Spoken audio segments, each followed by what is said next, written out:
Magandang gabi sa ating lahat mga kapatid at maging sa ating kapatiran ngayon na alam kong sila ay nakasubaybay sa atin sa live streaming at nawa ay magkaisa tayo sa ating purong panalangin at lalo na sa ating pong makikinig ng salita ng Panginoon. 1988 hanggang 1990, kami ni Mama ay nasa misyon sa Inubangan Leyte. At ang aming hangarin doon ay upang mangaral ng salita ng Panginoon hanggang sa nabuo o nitayo ang iglesia ng IGBC. Umakit kami ng mga bundok at isa na rito sa mga bundok namin inakyan ay ang bundok sa sitio Abihin sa ibabaw o sa taas ng baryo Kanangay. Dumating kami roon mga alas 2 ng hapon. Napakahirap ng daan sapagkat yung tuhod namin halos sumasayad sa aming dibdib.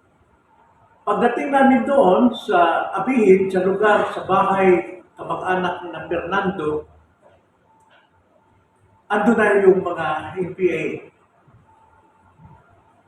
At nung malaman ng NPA na kami ay mangangaral ng salita ng Panginoon, mismo yung bahay ni Fernando, mga tatay niya, at nandun din yung mga kamag-anak nila, pinalibutan kami.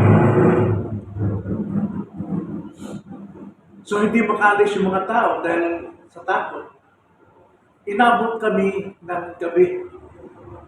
Kaya minabuti ko na mangaral kahit gabi na. Mga alas 9 na ng gabi kaming nagsimula magtipon para makinig ng pangangaral. Kaya gabi na rin kami nakatapos. At bago kami umalis, pinayagan kami umalis ng mga NPA, inalis sa amin ang flashlight.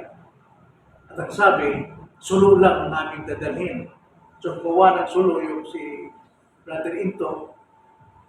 Dahil pagka-flashlight daw, maaaring pariling ka ng army dahil pagka hinarang ka ng NPA. At kung NPA naman, makita sa iyo, baka naman pag hinalang ng army, ganoon din gagawin nila. Kaya, minabuting sulo. So, sulo ang dala namin. Nilakbay namin yung pababang bundok at talagang sa kabilang banda na, ang dilim. Pero wala kaming pangamba dahil ang kasama namin mga expert sa bundok. At kahit gabi, walang sulo, lumalakad sila. Pero iisa yung naming sulo. Habang binabaybay namin yung bangin na mayroong mga damo sa tabi, namatay yung sulo. Nag-iisa. Kaya nung mamatay yung sulo, nagbago yung paningin namin. Isang guide namin, si Madeline, biglang na outbalance sa bangin. Nahawakan ni Mama yung kamay ni Madeline. At kaya siya nahila. At saka gumawa ulit ito ng panibagong yung dahon ng nyog para buo ng sulo.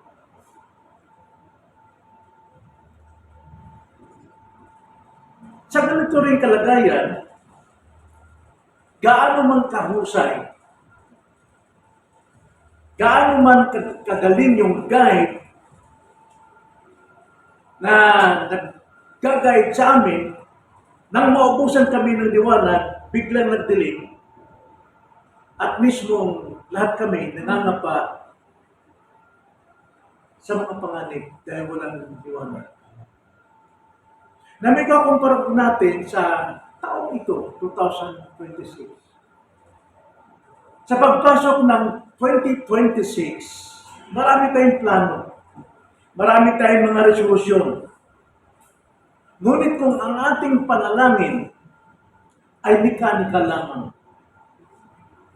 o kaya hiwalay sa liwanag ng biyaya ng Diyos, gaano man kaganda ang ating buhay, gaano man kaganda ang ating lakas, ating kalusugan, tayo'y maglalakbay ng 2026 sa kadiliman ng kawalang kasiguruhan sa buhay.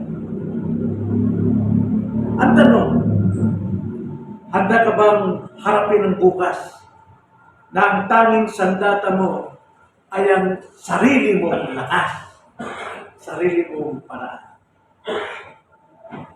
Eh napakalaga po ang ating pong paksa ngayong gabi sa pulong panalangin. Sapagkat kailangan natin ng higit na mainit at masigasig na panalangin para magliwanag ang ating landas at lakbayin sa taong ito na hindi pa natin alam ang saunahan. Tayo ay nasa kadiliman ng kinabukasan. So kailangan natin ng higit pang pangakong panalangin. At yan ang nais kong bahagi ngayong gabi, mapangakong panalangin para sa bagong taon. Buksan natin ang ating mga Bible, 1 Timothy chapter 2, verse 7 to 8. Unang Timoteo, kabanatang 2, versikulo 7 hanggang 8. Ganito ang pagkakasabi. Na ito'y salita ni Pablo, sulat ni Pablo, ang sabi niya, na dito'y itinalaga ako na tagapangaral at apostol. Sinasabi ko ang katotohanan, hindi ako nagsisinungaling. Guro sa mga hintil, sa pananampalataya at katotohanan. Ibig ko nga ang mga tao ay magsipanalangin sa bawat dako na iunat ang mga kamay na banal na walang galit at pakikipagtalo. Ito ang salita ng Panginoon, tayo'y manalangin. Panginoon, kami po ay hahakbang sa panibagong taon ng 2026. Dinanas namin, Panginoon, lahat po ng karanasan nitong 2025.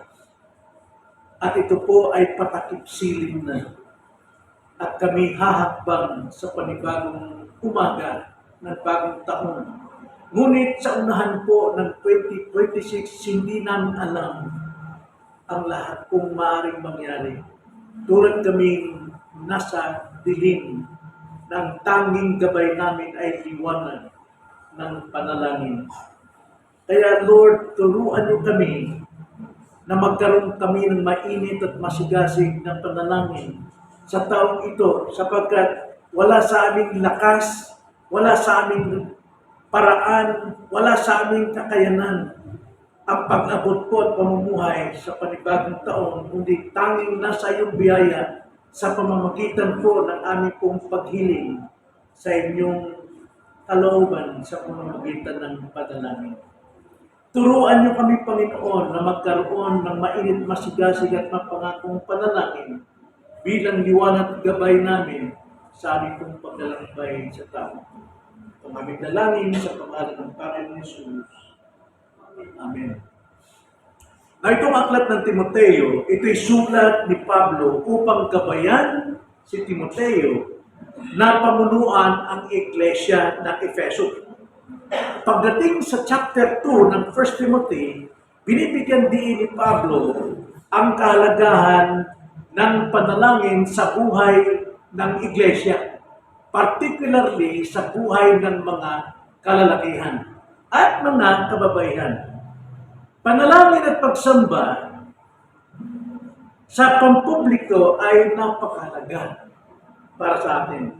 Ang panalangin ay hindi dagdag lamang sa ating buhay, kundi sentro ng gawain ng bayan ng Diyos, ng mga tao ng Diyos.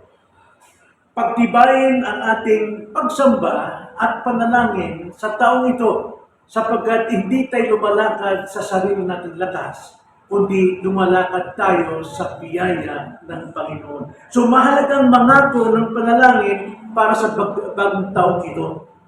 Hindi tayo dadalo sa pagsamba at pulong panalangin para tayo maligtas at pagpapalain.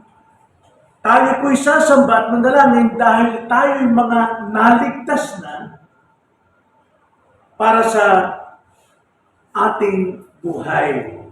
So ito'y kapahiyagan ng ating pag-ibig, yung panalangin natin at pagsamba, kapahiyagan ng ating pag-ibig sa Diyos na umiibig sa atin, na nag-alay ng kanyang buhay Naalala natin si Kristo, ang kanyang kamatayan, hindi ito aksidente, kundi ito'y sadyang ginawa niya para sa katubusan ng mga makasalanan. At ang mga makasalanan yung sumasampalataya sa kanyang ginawa ay may katiyakan na kaligtasan mula sa kanya.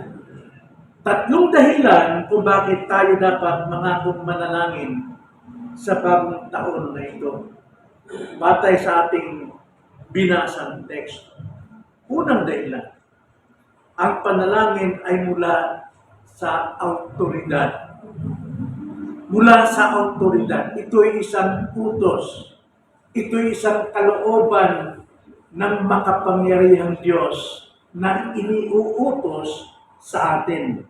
Ang sabi sa verse 7 ni Pablo, na dito'y itinalaga ako na tagapangaral at apostol, sinasabi ko ang katotohanan, hindi ako nagsisinungaling.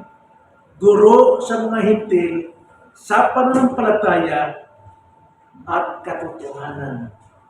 Na ang salitang itinalaga ay nasa passive voice. Ang ibig sabihin po ng passive, nangyari na wala kang ginagawa, may gumawa sa iyo. Si Pablo, ibig sabihin, si Pablo ay nagtalaga ng kanyang sarili, hindi sa kanyang lakas, kundi ang Diyos mismo ang gumawa sa kanya ng pagiging apostol. Itinakda siyang maging apostol. Balikan natin ang konteksto sa chapter 1, verse 1. Ang sabi ni Pablo rito, si Pablo na apostol ni Kristo Jesus ayon sa utos ng Diyos na ating tagapagligtas at ni Kristo Jesus na ating pag-asa. So ang pagiging apostol ni Pablo, hindi kanyang sariling pagpili. Tulad din ng kaligtasan, naligtas tayo dahil ginusto natin sabihin, ligtas na ako. Hindi po. May gumagawa nito sa atin. At yan ay ang Diyos lamang. At ang pagiging apostol ay gayon din. Hindi ito ginusto ni Pablo, kundi may nag-utos nito sa kanya. Ito'y utos ng Diyos at gawa ng Panginoong Jesucristo. Sa makatuwid, kung si Pablo ay inutusan na maging apostol, tagapangaral, tagapagturo at guro, lahat ng kanyang sasabihin, lahat ng pananalitang lumalabas sa kanyang labi ay buhat sa Diyos. At kung dahil buhat sa Diyos ang lahat ng kanyang sinasabi, may autoridad si Pablo na mag-utos sa atin. Sa sandaling si Pablo ay nagturo sa atin at nag-utos ng dapat nating gawin bilang Kristiyano, ito'y mismong Diyos personal na nag-uutos sa atin. At ang lahat ng turo ni Apostol Pablo ay nakasulat sa Biblia. Kaya ang Biblia ay salita ng Diyos na nagtuturo sa atin na dapat nating sundin. Kaya ang panalangin ay buhat sa autoridad ng Diyos na itinuro ni Pablo at ipinasulat sa Biblia upang ang Biblia ay siyang magturo sa atin at ang Biblia ay salita ng Diyos, may autoridad. At kung may autoridad, lahat ng sinusunod natin at sinasampalatayanan sa salita ng Diyos, ito yung nagbibigay buhay sa atin. Tulad ng Diyos na siya nagbibigay buhay sa atin. Kaya nga, ang panalangin ay mula sa autoridad. Kaya napakalaga po na sundin natin dahil Diyos mismo ang pinagmumulan ng autoridad na ito. Na sa panahon ng pagkakasulat dito ni Pablo, sa sulat na ito, kailangang patunayan ni Pablo ang kanyang pagiging apostol, ang kanyang autoridad dahil maraming nanggugulo ritong mga ngaral na pawang bulaan. At maraming tao ang naniniwala dahil mas masarap magsalita yung mga tulaan. Kaya pinatunayan ni Pablo ang kanyang pagiging apostol.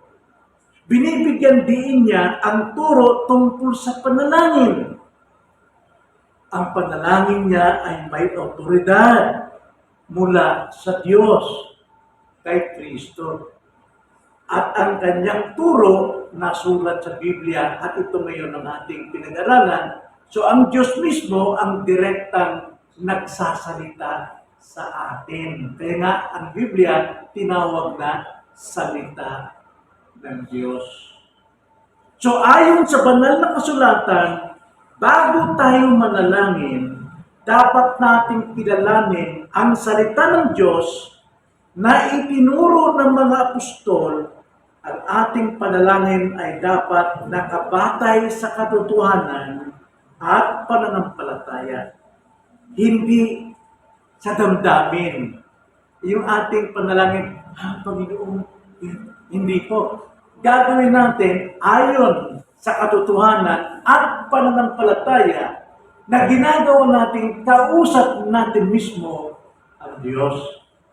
Kaya napakalagang panalangin ng mga totoong Kristiyano dahil dinidinig sila ng Diyos.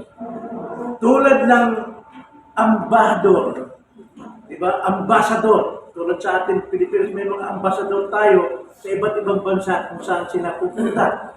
Yung ambassador na sinugo ng ating bansa, magsasalita sila hindi sa kanilang sariling kalooban, kundi sila'y magsasalita kung ano yung inutos ng ating bansa. Kaya sila'y kumakagawan sa ating bansa. Huwag kang manalangin na may pag-aalinlangan, sapagkat ang ating panalangin may autoridad mula sa ating Panginoong Diyos sa kanyang salita. Kaya itong taon 2026, napakaganda pong manalangin.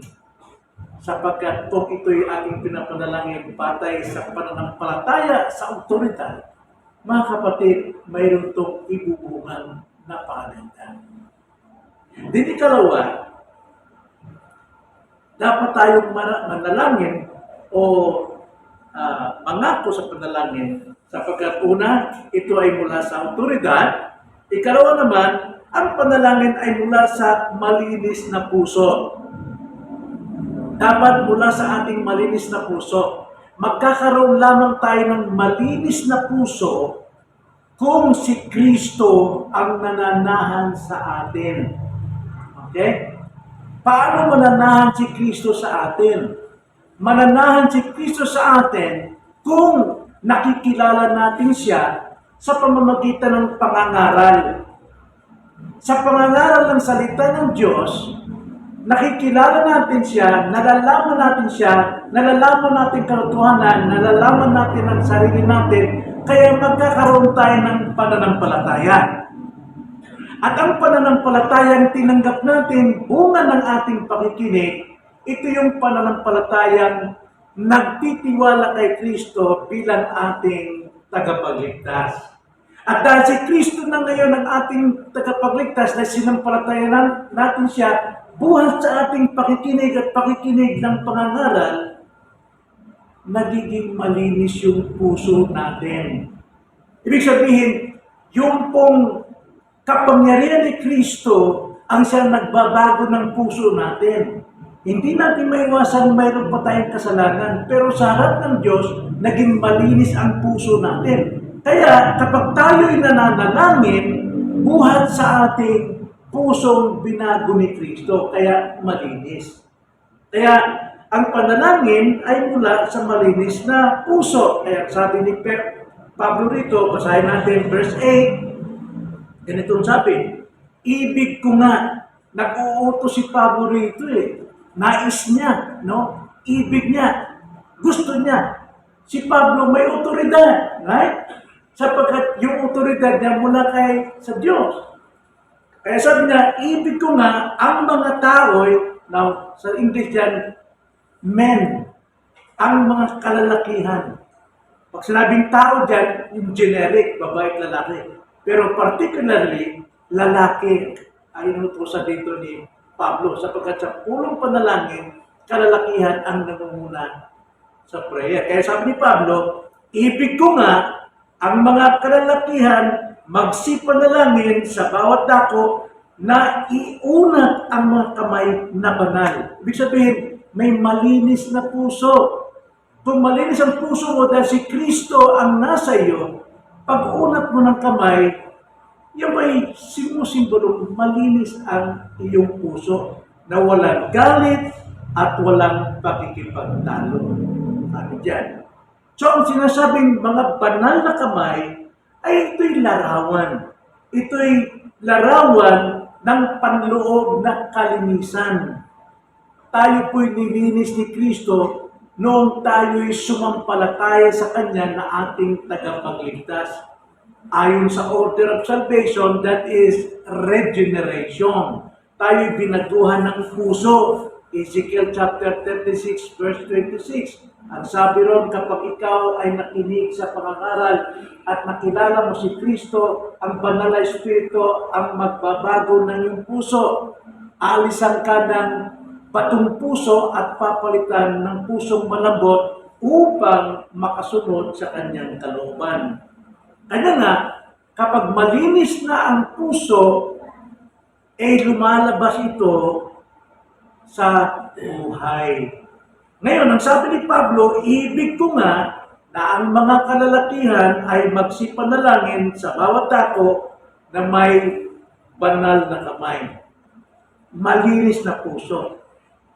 Now, ayon sa kultura ng mga Hudyo, sa noon panahon, ang pag-aangat ng kamay ay tanda ng pagsamba sa Diyos. Kaya sila, kapag nananalangin na taas ang kamay, na may pagsamba at paglapit sa Diyos. Yun po yung tanda noon, na yun po ang ibig sabihin, pagsamba at paglapit sa Diyos. Ayon sa banal na kasulatan, ang Diyos ay banal. Kaya nga dapat ang lahat ng lumalapit ay may banal na kamay para sa panalangin. Kaya ang panalangin ay nangangailangan ng pagsisisi at pagtalikod sa kasalanan. Now, hindi ka basta-basta lalapit sa Diyos na nakataas ang kamay, pero punong-puno ka ng kasalanan. Marami kang bisyo, marumi ang iyong puso, at mananalangin sa Kanya. Anong tawag doon? Mapagkunwari. Kaya ang panalangin, dahil ito'y buhat sa autoridad, kailangan natin sundin ang Kanyang hinihingi. At sabi ni Pablo, ibig ko nga na ang mga kalalakihan ay lumapit na may malinis na kamay o banal. Walang galit, walang pakikipagtalo, at walang anumang kasalanan. Tulad ito ng isang basong tubig. Kahit gaano kasarap yung tubig na iinumin mo, pero nagmumula sa isang basong napakarumi. Pag inom mo nun, hindi ka ganahan uminom kahit masarap yung tubig dahil marumi ang baso. Ganon din sa Diyos. Kahit sabihin mo napakaganda yung layunin mo na manalangin, pero punong-puno ka naman ng galit, pakikipagtalo, kasalanan at karumihan, mga bisyo, ay hindi po gaganahan tanggapin ng Diyos ang panalangin mo. Kaya nais ni Pablo, ayon sa kanyang otoridad, ng kalalakihan ay dapat lumapit ng may malinis na kamay. So ngayong bagong taon, bago tayo humiling ng mga pagpapala, bago tayo humiling ng anumang mga nais natin, ay dapat linisin muna natin ang ating buhay. Paano natin gagawin yun? Pagsisihan natin ang ating kasalanan.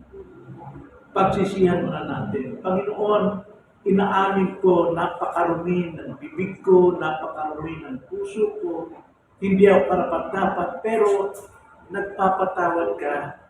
Kaya naman, nais kong manalangin na pinatawad niyo.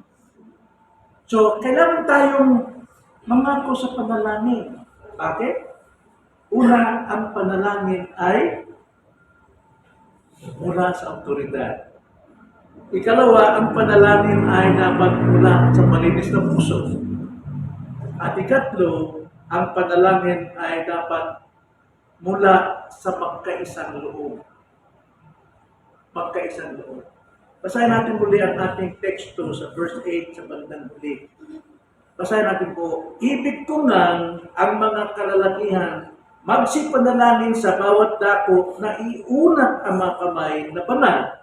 Ito yung panghuli, na walang galit at pakikipagtalo. Ibig sabihin po, kung tayo yung pamilya na manalangin, dapat walang gulo sa atin. Mag-asawa, hindi nag-aaway, mga anak, walang inggitan, walang galit, walang pot. Dapat magkaroon tayo ng pagkakaisa sa kapayapaan. Mas maganda po ng pamilya ay magkasamang nagkakaisa sa panalangin. Well, totoo ang magpamilya, hindi magkakaisa hanggat wala silang Kristo bawat isa. Si Kristo lamang ang makapaglilinis ng lahat ng ating kasalanan at makapag-aayos ng ating mga ugali. Kaya nga siya namatay dahil para sa ating makasalanan, dahil sa ating buhay, kailanman hindi natin mababago ang ating mga sarili. Mananatili tayong makasalanan, marumi at karapat-dapat sa impyerno. Ngunit para tayo matubuson, ibinigay ni Kristo ang kanyang buhay sa krus ng Kalbaryo, alang-alang sa iyo. Nang sa ganoon, sampalatayanan mo at yung kanyang pagkadakilang Diyos ang matatanggap mo sa pagitan ng panampalataya mo at siya'y maninirahan sa iyong puso. Kaya napakalaga po, mga kapatid, na magkaroon ng magkaisang loob pagdating sa panalangin. Galit po kasi sa Greek word yan ay orges, at ang pakikipagtalo is dialogismo. Dialogo, di ba? Pakikipagtalo, pag-reasoning, pag-atwiran, magulo yan. Ito'y panloob ng mga lason ng Kristiyano. Lason yan. Sapagkat yan ay gumigiba ng relasyon, gumigiba ng magandang pananaw, gumigiba ng ating kakayanan. At yan ay lumalabas sa panlalabas na ugali ng mga tao. So ayon sa kasaysayan dito, ang panloob ng mga lason ay nagmumula sa mga maling turo, maling paniniwala. Sapagkat kung tama ang paniniwala mo, bagong tao ka talaga. Ang sabi nga sa 2 Corinthians 5:17, ang sino mang na kay Kristo, siya'y naging bagong nilalang. Lahat ng luma ay nawawala at lahat ay nagbabago. Kaya kung ikaw ay nasa paniniwalang 30 taon, 50 taon, 60 taon, pero hindi nagbabago ang buhay mo, mali kong aral. Kaya nga, ito yung problema sa panahon ni Pablo.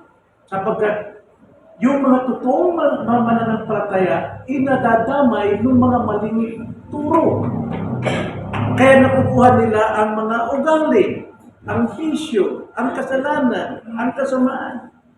Kaya nga, ang mga maling guro na nagtuturo ng maling aral, alam ni Pablo, sapagkat sila po ay talagang pinagharian ng galit, pakikipagtalo, debate. Na pagka ganito pong ugali, yan po ay blockage sa English. Hadlang yan.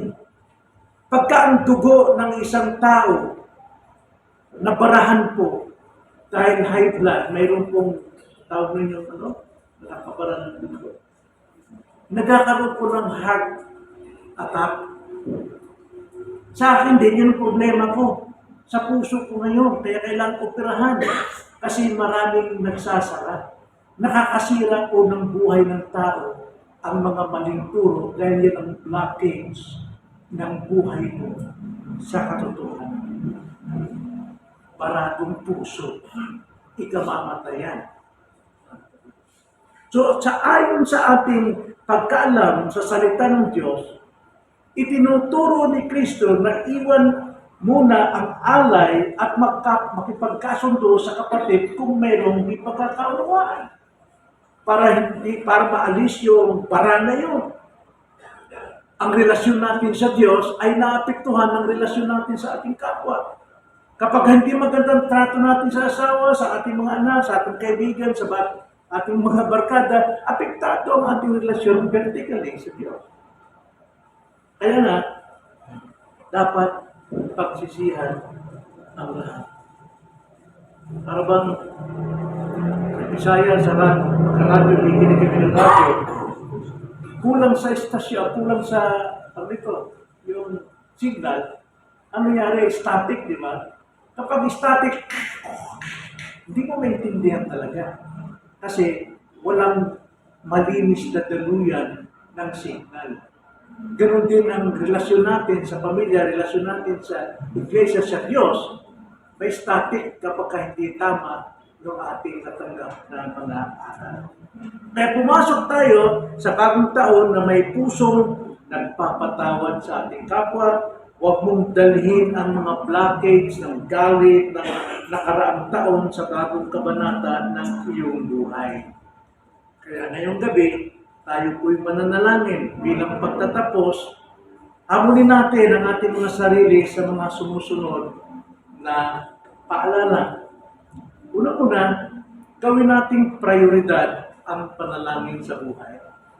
Simulan natin bukas ng umaga. Magsimula tayo sa panalangin. Mananghali tayo ng panalangin. Magkapunan tayo ng panalangin.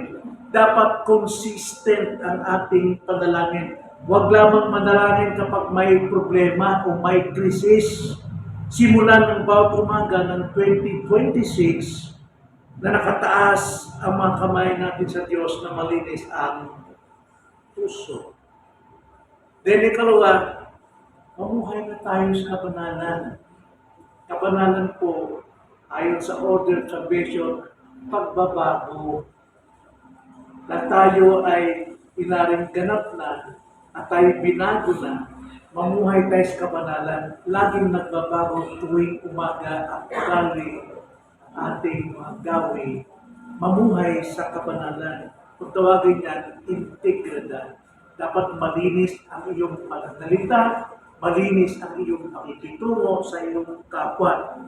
So ang bisa ng iyong panalangin ay nakadepende sa iyong paglakad sa katotohanan. So pangalagaan natin ang ating mga kamay na banal. Then, piliin natin ang kapayapaan, mga kapatid. Piliin natin kapayapaan, makipagkasundo agad tayo kapag mayroon tayong mga kagaling. Baguhin na natin ang ating takbo ng buhay ngayong New Year. Amen? Tayo manalangin. Dakilang Diyos at Amang mapagmahal, tumalapit kami sa iyong trono sa pagtatapos ng pagbubulay nito na aming pinag-aralan. Dalangin namin ng bawat salitang aming narinig ay hindi lamang manatili sa aming isipan, kundi mag-ugat sa aming mga puso.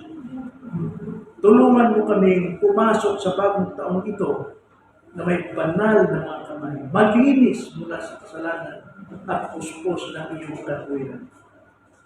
Alisin mo sa amin anumang pait, anumang galit o anumang pakikipagtalo na magiging hadlang sa aming ugnayan sa iyo. Turuan mo po kaming manalangin ng may alam, katapatan, bitbit ang autoridad na nagmumula sa iyong salita. Hayaan na ang aming buhay ngayong 2026 ay maging isang buhay na panalangin na nagbibigay ng walhati sa iyo. Ito ang aming dalangin sa pagkalan ng kaming sa Kristo. Amen.